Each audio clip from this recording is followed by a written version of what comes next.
¡Vamos!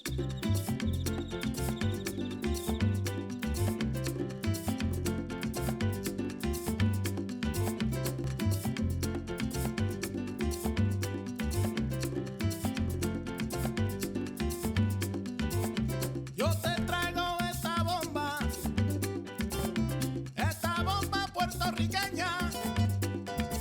Yo te la traigo de Cupey, de Vega Baja y de Santurce, de todas partes de Puerto Rico.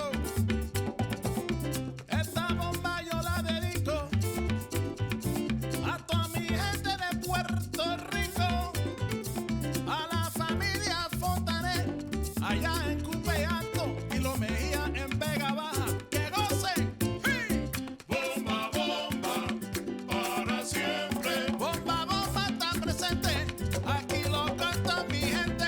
Bomba, bomba, para siempre. Baila, baila y goza, mi bomba puertorriqueña. Bomba, bomba.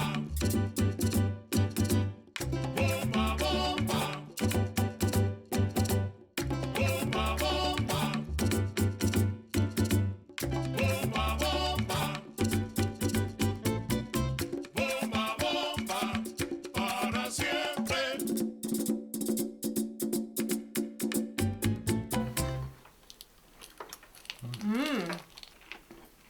Bananas, Delicious. they're really good. This rice is so good. That's like you. Who teach you to cook?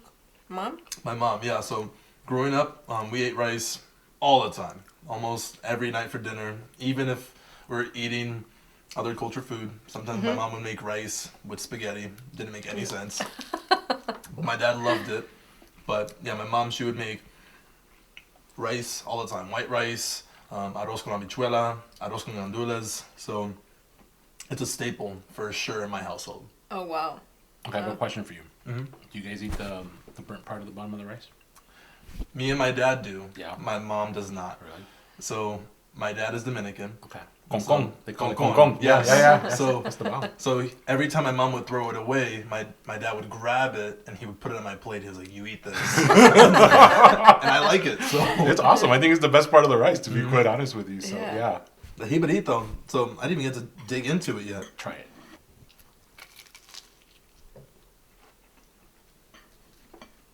Have you had this before? I've not had it before. Okay, I'm not surprised because you're from Orlando. This is a Chicago thing. Yeah, Yeah. I've heard about it. Have you? Yeah, for sure. But I've never had it. My dad never made this. I know it's made its way, and the reason I like this is something that was birthed here in Chicago, a local restaurant in Humboldt Park, right? And I remember I was probably my first job around this, because this came out in '96, right? Wow.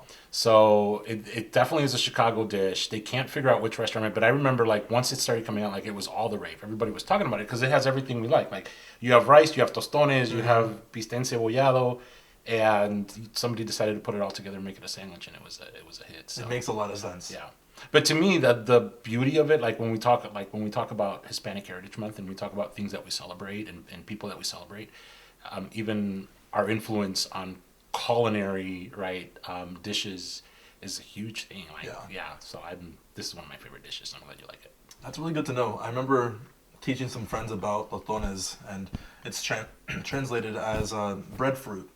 Yeah. And I never really understood why. I mean, besides like the texture, but I feel like this Yeah. is a great way to use that term. Make it like bread. It gives it a little context to that. Yeah. So Yeah. good. It is good. It's Very delicious. I'm glad you like it. Thank you. Man, it was so great meeting your parents. They live here, right? We do. Yeah, my mom and dad live here. It's funny because my kids and I have talked quite a bit about like some of our cultural dynamics, and they started asking us, when you guys retire, who are you gonna live with? And we were like, I'm not quite sure that we may, right? But it's like, but grandma and grandpa live with us. I'm like, it's part of what we do is like as we grow older, we take care of our elders, right? Right. As our parents grow older, we take care of our elders. Like having, it's not bad or wrong, but just a difference in our cultural practices, just independent living. It feels distant and cold for us, right? Yeah. So for us, a big value is like, hey, we take care of our elders as they grow old. They become a little bit more dependent. We want to be there for them. For me, what happens is when you look at like families that are just recently immigrated, right? They hold their cultural values so close to them.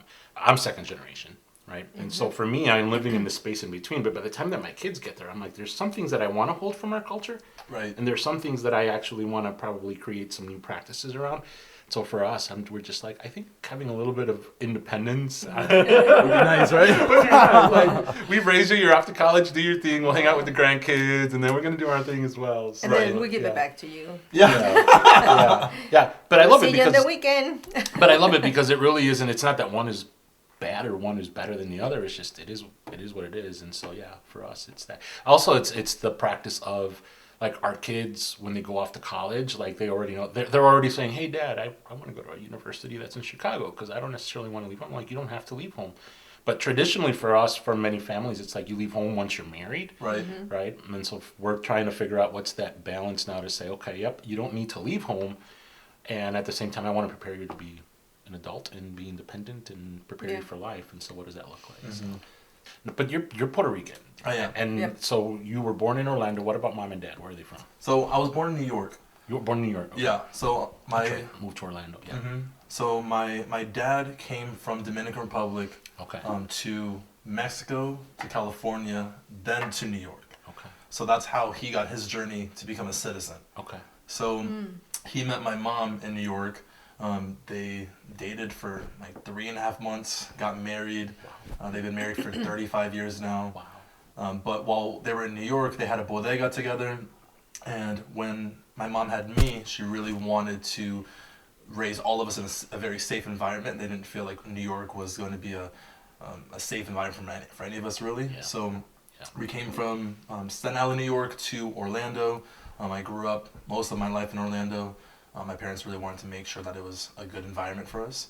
And then I moved here about 7 months ago or so. Yeah. Well, So that was a different journey for sure. I'm glad you're here though. Yeah, I'm glad to be here too. Yeah, but it's interesting because I love the story. I mean, as we talk about Hispanic Heritage Month, we talk a lot about like who are those people who influence our culture, who are our heroes. And I always found it interesting because I do agree there's a lot of people that inspire us. There's a lot of people that help us want to do better. Yeah. But we always talk about the same people. I would like Sotomayor as the first woman Supreme Court justice, Latina, right? Right. And I'm like, yeah, that's a huge thing. But for me, like your mom and your dad's journey, right? Those are the heroes. Because like my mom, she came here when she was a young teenage, 18 years old as well, Yeah. right? Met my dad, and he came from Puerto Rico, which is, you are a citizen, but it's still an immigrant's journey. It's a foreigner's journey because that's Absolutely. really what the challenge is you come into a land where you are the minority and you try to figure out like, what does life look like for me? What's my identity in this context, right? Yeah. the language also. Oh yeah, the language, your food, your Language, culture, everything. everything. Yeah. Everything is so different, and so you feel like a foreigner, even though it's your own land. So whether you're Puerto Rican or not, I mean that's the whole thing about the Latino commonality, right? And so, anyways, they met at a young age, and I remember when they had. I don't remember, I wasn't there, but I remember them telling me when they had us. I do remember this. My dad intentionally decided to take a night job, and my mom would work during the days. And this was around the time I was already in high school, because high school was pretty rough in Chicago, right? And they decided that they couldn't earn enough to have a babysitter. So what they would do is one works at night, one works during the day, so that we would never have to be in the care of a babysitter. And not that that's wrong, it's just it was out of reach, right? Right. And so then they can put us through school and make sure that we were safe, like in a safe environment, because our neighborhood was pretty rough. I think we're trying to figure out, like even as parents, how do we honor our kids and keep them connected to our culture as well. Right. Which it's hard. Absolutely. Yeah, it's hard living in a suburb, that's so far away from the city. Absolutely. And our community. I mean, Definitely. Humboldt Park is like Yeah. an hour away. So Yeah. How do we do that in a practical way? I don't know. My parents, I would definitely agree. I mean, they're my heroes, no doubt. They've always taught the importance of working under every circumstance. When you're given an opportunity to work, you take that opportunity and you make it happen. Yeah. So growing up, my dad, he had multiple jobs. My mom did as well, and it's funny how like that has taught me so much now, presently, because I mean, growing up the last few years, I've always had multiple jobs. And before I came here, I was actually working my second job. I love to keep busy, but I definitely don't take for granted the time and opportunity that I have, and I get to work. Yeah. But this is a common situation, like especially within families. that are just trying to not just make it, but like how do you get ahead? Exactly. Right? How do you get ahead? Right. How do you figure out how to? But we all have this. Parents, I think we all have the same desire. Is I want to do better for my kids than I was able for me, right? And I'm grateful for everything, but it's like how can I set them up well? And in many of our families, I mean, it's a common theme where you have parents that are working 2 or 3 jobs. Right.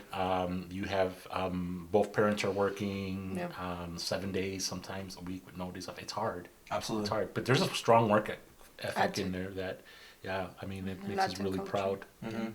Yeah, my brothers, I came from Mexico, like I said before, and my brothers work at night because it was a bakery. So, you know, it's hard because we were paying the amount of rent in Chicago was just hundreds of dollars. And then I was like, well, we cannot afford, you know, we can go anywhere. Like in the weekends for me, I was like, let's go someplace, you know, let's go visit Chicago, whatever, to the lake or whatever. And my brother's like, we can afford parking, or we got to pay the rent, we got to send money to my mom. You know, you're going to school, so you don't need for your books. And then, so it was just like, oh my God. I was like, I need to find a job. So it was just like, he's like, no, stay in school, you know. So at nights, you know, I had to stay by myself because my brothers were working. So, you know, as the only thing I can do is cook for them when they come. And, you know, I had to sleep when I was awake. So it was just like, what should I do? But that's a real tension that exists, I think, in so many homes right now, where because there's this desire to figure out like how do we make it, right? Especially when we look at like the impact that COVID had. And the reality is that COVID impacted the service industry in a unique way that it didn't impact many others. Restaurants shut down, hotels shut down. Yeah. And the reality is the majority of Hispanic people that are migrating here into this country, many families, they were in those industries. Absolutely. Right? And so now you have to figure out, like, everybody's trying to figure out what is our contribution to the family so to make sure that we can, you know, keep food on the table. I mean, this is a privilege. I mean, the way that this meal is a privilege for us, and we recognize that because we recognize that everybody has that. And so, yeah, it's been a tough year. So what you guys experience are like stereotypes, like you guys are Puerto Ricans, but I work in the office, so most of the Mexican people work in the warehouse. So one of my coworkers sometimes says, oh, you're going to go see your cousins? I'm like, no, everybody in the warehouse is Mexican. And this, we have other Colombians and, you know, Costa Rica. Right, so please don't do that. No. So how about you guys? I think a lot of people stereotype Puerto Ricans for, I guess, dysfunctional families or broken families. I think it's pretty common for people to assume that a lot of people on the island, their family aren't in the picture. So, you know, growing up, I've had comments like that where people have assumed that I'm in a single mom household, where I'm like, I don't even know what gave you that impression, but I do have both mom and dad at home. And I know that that's like a real thing for a lot of people, but I know that I've been very blessed to have both at home. Yeah. What about you? You know, it's something that comes to mind that isn't necessarily related to me because I'm so private. It isn't related to me, but it is when a lot of people assume that if you're an immigrant, you're Mexican. And I know that it drives my brothers and sisters that are Guatemalan, Honduran. They're like, we're not all Mexican, right? And I think clumping everybody together into one particular nationality and just making assumptions of people, like, it drives people crazy. Yeah. So that happened to me recently. I was at the grocery store, and this woman came up to me, and she was like, hey, is today Mexican Independence Day? And I was like, I have no idea. I have no idea. And so, you know, she got so uncomfortable. She's like, oh, you know, I'm so sorry to assume. I'm like, it's fine. You know, it's not that big Viva of a deal. Mexico. Viva Mexico, for real. But that happens a lot. I think a lot of people assume that everyone is the same, or people don't understand how wide range it is when you're Hispanic or from Latin America. One of my friends says, she's like, you can only speak, we would know you're from Mexico. But if you're not talking, you would be Polish. So I don't know how you want me to handle it. Well, when I met her, I thought she was Polish. Did you? Mm-hmm. Yeah. We were in front of I was coming out of service. She was waiting for the bus in front of the church, and I saw this light-skinned, freckles girl, and I'm just, hi. She's like, I don't speak English. I'm like, oh, I'm so sorry. And I walked away. I just got blown off. A couple of months later, she comes up with her brother to the house, and she's like, hey, this is my sister. I'm like, I thought you didn't speak English. She goes, I spoke Spanish, but you didn't say anything, right? But the point of it being, like, as Hispanics, man, we range. I mean, because of our ethnicities and our mixture from Afro-Latino, your heritage is French. Spaniard, a lot of Spaniard because of all of the colonization that happened throughout history, right? But we range from all shades of color. Yeah.